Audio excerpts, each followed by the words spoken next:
ఆవు మరియు మేక. ఒక పెద్ద అడవిలో ఒక ఆవు మరియు మేక ఉండేవి. అవి ఇద్దరూ మంచి స్నేహితులు. ఆవు పెద్దది, బలంగా ఉండేది, మరియు మేక తేలికగా, చురుకుగా ఉండేది.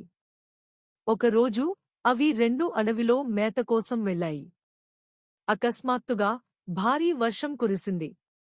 చెట్లు ఊగిపోయాయి, రహదారులు బురదమయమయ్యాయి. అవి దగ్గరలోని ఓ కొండగుహలో దాక్కుని వర్షం ఆగే వరకు అక్కడ ఉండాలని అనుకున్నాయి.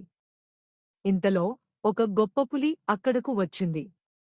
అది ఆకలితో తాపత్రయపడుతూ ఆ గుహ దగ్గరకు వచ్చింది. మేకను చూసి, నాకు మంచి రుచికరమైన భోజనం దొరికింది అని అనుకుంది. మేక భయపడింది, కాని ఆవు ధైర్యంగా ముందుకు వచ్చింది.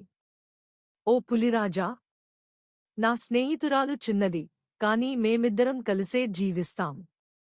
నువ్వు దానిని తింటే నాకు చాలా బాధ కలుగుతుంది. దయచేసి మమ్మల్ని విడిచిపెట్టు. పులి మొహం చిట్లించి ఆవు మాటలు విన్నది. అప్పటికి మేకకు ఒక తెలివైన ఆలోచన వచ్చింది. ఓ పులిరాజా! నేను చాలా చిన్నదాన్ని. నన్ను తింటే నీ ఆకలి తీరదు. కొంత దూరంలో గొర్రెల గుంపు ఉంది. అవి బలంగా ఉంటాయి అని మేక చెప్పింది. పులికి నిజంగా ఆకలి ఎక్కువగా ఉండింది. అది ఆ మాటలు నమ్మి గొర్రెల కోసం వెళ్ళిపోయింది. ఆవు, మేక ఇద్దరూ సురక్షితంగా బయటపడి తిరిగి తమ ఊరికి వెళ్ళిపోయాయి. Subscribe for more videos.